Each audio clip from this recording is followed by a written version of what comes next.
Something massive just cracked open in the architecture of the post-World War II world order, and most people are still trying to figure out what it means. What you are watching right now is not a diplomatic spat. It is not a negotiating tactic dressed up as outrage. It is the visible fracture of an alliance that was supposed to be the permanent foundation of Western power, and it is happening in real time, in full public view, with a sitting American president using the words paper tiger to describe the very military alliance his own country built from the ground up nearly 8 decades ago. Trump told the Telegraph that he is considering withdrawing the US from NATO, calling it beyond reconsideration, and added, "I was never swayed by NATO. I always knew they were a paper tiger, and Putin knows that too, by the way." Think about that for a moment. The President of the United States, the country that wrote the North Atlantic Treaty, that stationed tens of thousands of troops across Europe for generations, that built the entire security architecture of the Western world around this alliance, that president just called NATO a paper tiger, and he said it publicly, deliberately, without blinking. When Reuters asked Trump if he was considering withdrawing from NATO, he said, "Oh, absolutely, without question. Wouldn't you do that if you were me?" That is not a man who is venting frustration behind closed doors. That is a man who has made a decision about where he stands, and he is daring the world to respond. Now here is what you need to understand before we go any deeper. This did not come out of nowhere. There is a full geopolitical chain of events that led to this moment, and if you only consume the surface-level headlines, you are going to misread everything that follows. So let us slow it down and walk through this carefully, because the details here are what separate genuine understanding from noise. On February 28th, Trump decided to join forces with Israel and launch a military operation against Iran. His stated goals were to dismantle Iran's missile program, stop it from acquiring a nuclear weapon, and end Tehran's support for terror proxies across the Middle East. Now, whether you agree with that decision or not, and there are serious arguments on both sides, that is what happened. The United States went to war again in the Middle East. And this time, the European allies who have sat comfortably under the American security umbrella for 8 decades were asked to show up. They declined. Italy, France, the United Kingdom, and Poland have all taken steps to limit the Trump administration's ability to use their bases for offensive actions against Iran. Spain went further. After Spain announced it wouldn't let the US use its bases or airspace for the war in Iran, Trump again questioned whether NATO is worth it. Now, the European governments have their own reasoning. They argue, and this is a technically valid point, that NATO is a defensive alliance. It was built to protect member states from external attack, not to project offensive military power into the Middle East. As former US ambassador to NATO Ivo Dalder put it, the European allies are not doing this because of NATO obligations. They think the war is illegal and they don't want to participate in it and therefore be part of what they view as an illegal operation. That is their position. And if you want to understand why this crisis is so uniquely dangerous, it is because both sides have a version of this story that makes internal sense. And those two versions are now completely incompatible with each other. Trump's version goes like this. The United States has been the guarantor of European security for nearly 80 years. It spent trillions of dollars, stationed hundreds of thousands of troops, and made an unconditional promise to treat an attack on any NATO member as an attack on America itself. When America needed something, not charity, not unconditional support, but basic cooperation, the Europeans looked the other way. Trump said, beyond not being there, it was actually hard to believe. We've been there automatically, including Ukraine. Ukraine wasn't our problem. It was a test, and we were there for them, and we would always have been there for them. They weren't there for us. That is the emotional and strategic logic driving his position. You can agree with it or you can push back on it, but you cannot pretend it is incoherent. There is a real transactional grievance embedded in that argument. The European version goes like this. The United States launched a war of choice in the Middle East without consulting its allies, then demanded those allies provide logistical and military support for a conflict they had no say in starting. They see NATO as a mutual defense compact, not a blank check for American military adventurism wherever Washington decides to act. And to be fair to that argument, there is historical weight behind it too. NATO was not designed to be an instrument of American unilateral foreign policy. It was designed to be a collective defense structure against a specific threat, originally the Soviet Union, and later, by extension, Russia. But here is where it gets complicated, and this is the part most mainstream commentary is completely missing. The Iran war is shaping up as a strategic windfall for Moscow, boosting oil revenues and diverting Western attention, all while straining NATO. Russian officials and state media are openly reveling in Trump's attacks on the alliance, casting them as validation of Europe's weakness and self-sabotage. Surging oil prices, coupled with Trump's temporary easing of sanctions, are pumping billions into Russia's war chest while highlighting the depths of Europe's energy fragility. So while Washington and its European allies are publicly tearing each other apart over Iran, Russia is quietly collecting the dividends: higher oil prices, a distracted NATO, a fracturing Western alliance, and an American president whose anger at Europe is doing more to weaken the Western bloc than anything Moscow could have engineered through direct action. Now you might be thinking, is Trump aware of this? Does he see that his public evisceration of NATO is handing Moscow a strategic gift?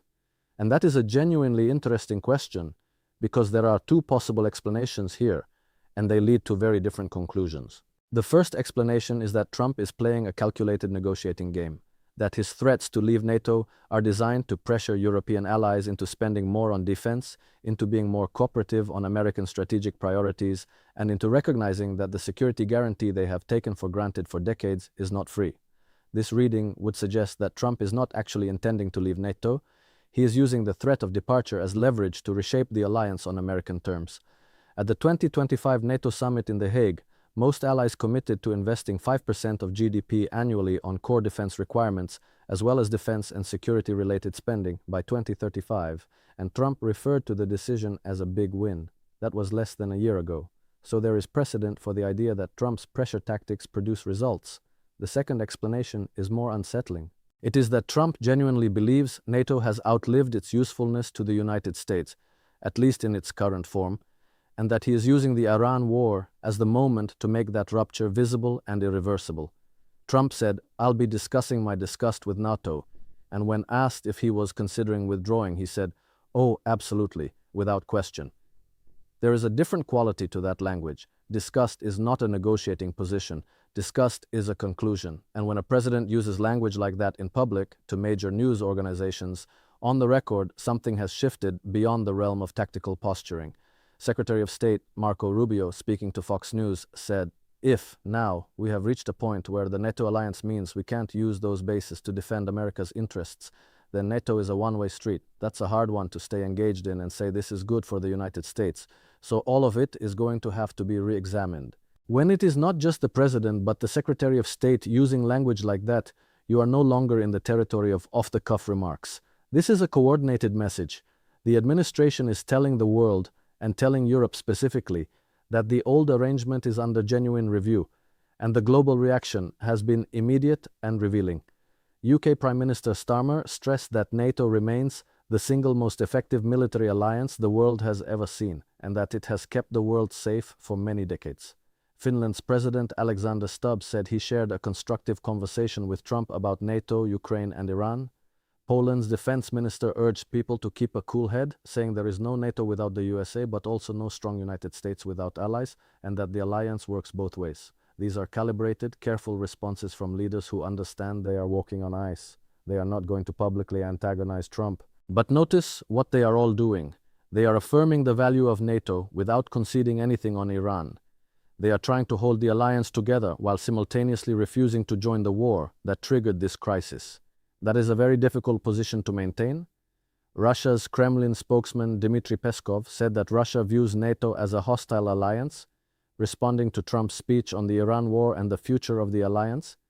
He noted that Putin was talking to regional leaders about trying to end the Middle East conflict, and said that if Russian services were somehow required, Moscow was ready to make its contribution to ensuring the military situation transitions to a peaceful course. Read that carefully. Russia is positioning itself as a potential peacemaker in a conflict that is tearing the Western alliance apart. That is an extraordinary inversion of the geopolitical narrative we have all been told for years. The country that NATO spent decades framing as the existential threat to Western peace is now offering to help broker an end to a war that NATO members started, or at least a war that the leading NATO members started. A US exit from NATO would mark a seismic shift in a world order that has been in place since the alliance was created in 1949. The US currently accounts for around 60% of alliance defense spending, with Canada and Europe contributing $574 billion to the more than $1.4 trillion total in 2025, 60%. That number tells you everything you need to know about what NATO actually is and what it would become if the United States walked away. It would not be the end of European defense. Europe has been scrambling to build its own autonomous defense capacity precisely because of Trump's pressure, but it would fundamentally change the power equations on the Eurasian continent. A NATO without the United States would be a shadow of its current form, at least for years, perhaps a decade. Experts point out that Trump can erode NATO's relevance without formally leaving. He could pull out or greatly diminish the footprint of the 70,000 US troops in Europe, reduce the US personnel assigned to NATO, hold fewer military exercises, or even declare that the US won't honor Article 5, the cornerstone of the alliance that states that an armed attack against one member is considered an attack against all. That last option is the one that should genuinely frighten European governments, especially those that share a border with Russia, because an Article 5 commitment that is conditional, that depends on whether you helped Washington in the last war, is not really an Article 5 commitment at all. It is a transaction, and transactions are renegotiable. For the allies who share a border with an expansionist Russia, the prospect that Trump might not show up in the event of an actual armed attack is a very worrying scenario. NATO Secretary General Mark Rutte, who has a good relationship with Trump, is heading to Washington to try to patch things up. But patching things up at this point requires more than a warm meeting and a joint statement.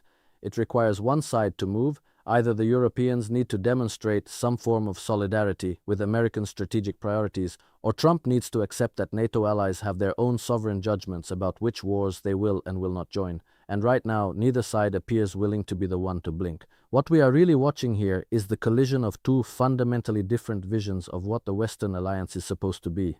The traditional vision, the one that has governed transatlantic relations since 1949, holds that the alliance is a community of democracies bound by shared values, mutual defense, and the understanding that collective security is indivisible.